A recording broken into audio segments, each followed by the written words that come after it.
তোমারে মায়েরা ফলাইছে। হায় হায়। আল্লাহর দরবারে লাখ লাখ শুকরিয়া, সওদাগর সাহেব আজ দাওয়াতের ব্যবস্থা করে কিছু গরিব মানুষকে খাওয়ানোর আয়োজন করেছেন। এর জন্য সবাই বলেন সুবহানাল্লাহ। সওদাগর সাহেব কি উদ্দেশ্যে মিলাদ মাহফিলে আয়োজন করেছেন তা বললেন না তো? হুজুর, মনের আশা পূরণ হয়েছে তো, তাই আর কি। মাশাআল্লাহ, সুবহানাল্লাহ। আল্লাহ রাব্বুল ইজ্জত বারেলাহি কারোর মনে কোনো সহি আশা অসম্পূর্ণ রাখেন না। তিনি দয়ালু, তিনি অসীম। আল্লাহ। সওদাগর সাহেব, শুরু করি তাহলে। মৌলানা সাহেব, আপনি শুরু করেন, আমরা একটু ভেতর চাইতেছি। হয় না, আয় তো একটু ভেতর, আয় তো। হুজুর, আপনি শুরু করেন। শুরু করেন, শুরু করেন। জি। আল্লাহুম্মা সাল্লি আলা সাইয়্যিদিনা মাওলানা মুহাম্মদ ওয়া আলা আমার লগে আয়। কইলি যেতেছেন? কার মিলাদ, কিসের মিলাদ, কি লেগে মিলাদ, কি বুঝলাম না। হ্যাঁ, আয় উপরে আয়। মিলাদে চাইতে দেন না। দিলি, হ্যাঁ, সকাল সকাল আমারে নিয়ে মিলাদের মধ্যে বহাই দিছ। হ্যাঁ, চল তোর মায়ের কাছে, আমি হাড়ির খবর লিয়া ছাড়ুম। আয়। আরে আরে ওই নয় না আব্বা, কি হয়েছে? আরে আমি জিগাই হয়েছেটা কি? আমার আব্বা জান রে অবনটাই নানতাছেন গেলা। আরে মিলাদ তো উনি শেষ হয়ে যাবে গা। ওই নয় ক, এই মিলাদটা পড়াইতেছস খেলা, কিসের মনের আশা পূরণ হয়েছে তোর আম্মা জানরে ক। ইয়ে নয়া একটা বিজনেস শুরু করবার লাগছি, এর লাইগা। নয়া বিজনেস শুরু করছস এইটা বুঝলাম, কিন্তু বিজনেস শুরু করার সাথে সাথে ফকির মিসকিনকে খাওয়াইতেছস খেলা, এইটা তো আগে কখনো দেখি নাই। আব্বা জান, এতদিন যা খুঁজে পাই নাই কা, তা খুঁজে পাইছি।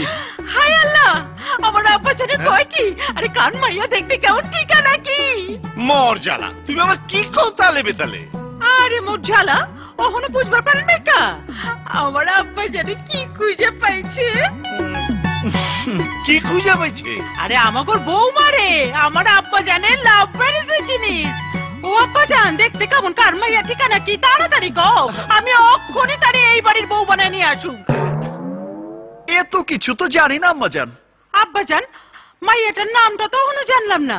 আম্মা জান, ওই মায়ার নাম যাই হোক, আমার কাছে ওর নাম মণি, নয়নের মণি। ওইছে, নাম জানে না, ঠিকানা জানে না, নয়নের মণি। বাংলা ফিল্মের কিচ্ছু আর কি। হায় আল্লাহ, আব্বা জান তাইলে এখন কি হইব? আম্মা জান, আপনি কোনো টেনশন লিয়েন না, পুরো ঢাকা শহরে ম্যাম আমার চাঁদের মধ্যে। মনে যখন লাইগা গেছে, চোখের সামনে পড়তেই হইব।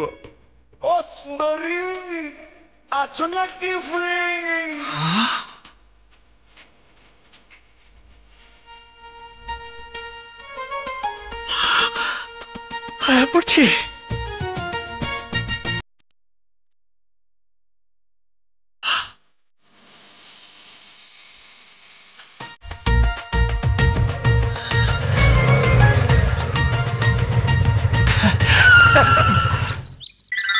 ভাইজান, তুমি খালি এক জায়গায় বসেছো কেলা? এদিক ওদিক একটু খুঁজো। আবে টাল খায় গেলি কেলা? খুঁজবার লাগতেছি তো, মাল হারাইছে সদরঘাট আর খুঁজবো গিয়ে মিরপুরে। তোর বাবি সাবরা আমি প্রথম এই জায়গায় দেখছিলাম, এর লেগেই তো এখানে বসছি ফলায় বয়ে রয়েছি। যদি আবার এখান দিয়ে আসে তাহলে মোবাইল নাম্বারটা আব্বে হালায় আতকামারা সিম কার্ডটা আবার ইনসার্ট হয়ে গেল কেলা। ভালো হয়েছে, ভিতরে বি বলক হয়েছে, বাইরে বি বলক হয়েছে। এবার ল কাস্টমার কেয়ারে।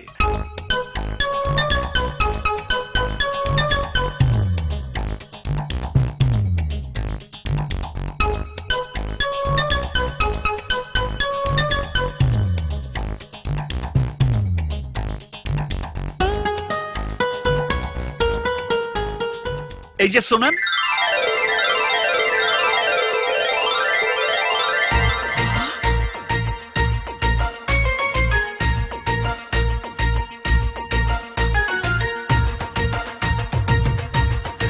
আপনি?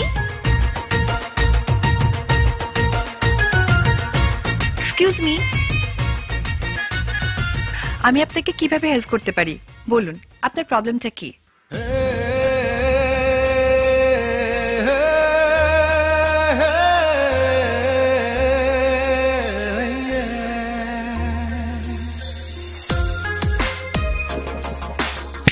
হ্যালো,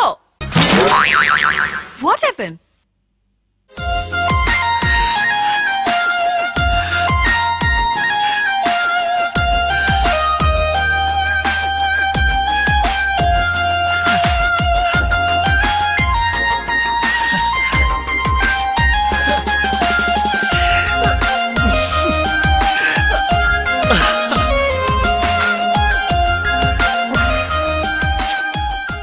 ভাই, আমার সারা জীবন শিক্ষকতা করে তেমন কিছু করতে পারিনি।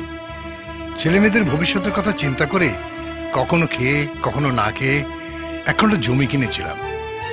নিজের পেনশনের টাকা আর স্ত্রী গহনা বিক্রি করা টাকা দিয়ে একটা বাড়ির কাজ শুরু করতে চেয়েছিলাম, কিন্তু আপনার লোকেরা বলে এসেছে কাজ শুরু করার আগে আমি যেন আপনার সাথে মিটিয়ে নিই। আপনার জন্য এই 1 লাখ টাকা নিয়ে এসেছি। রেখে যাও, এর বেশি দিতে পারবো না, আমাকে আপনি মাফ করে দেবেন।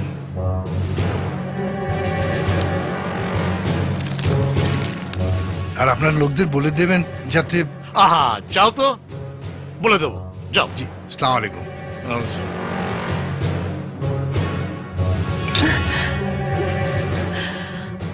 মামনি, শোন,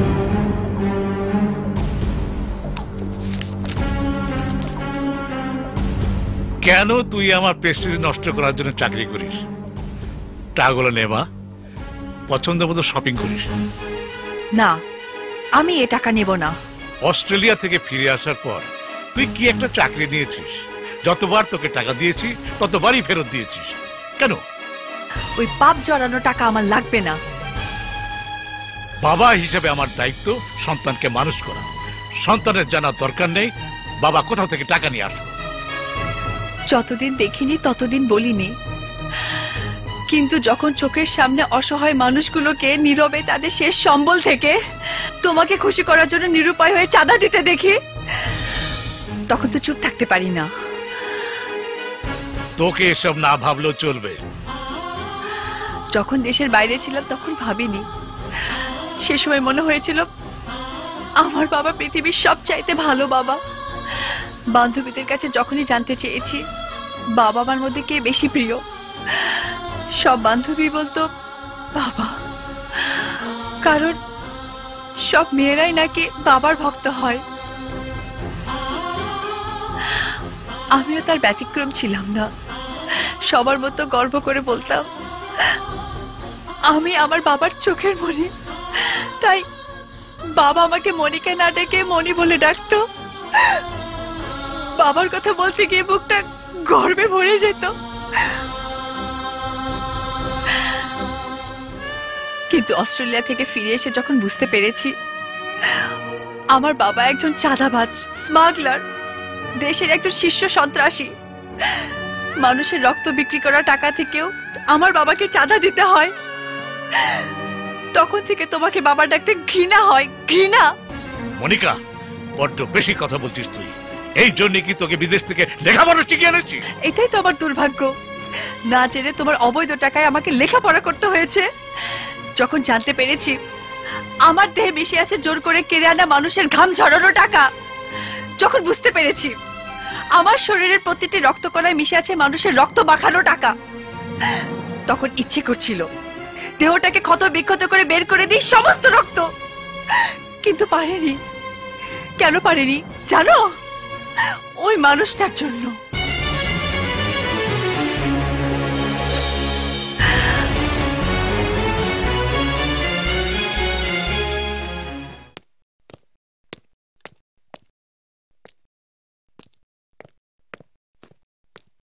এই যে ভাই, এই চেয়ারে যে ম্যাডাম বই তো উনি কই? উনি আজকে ছুটিতে।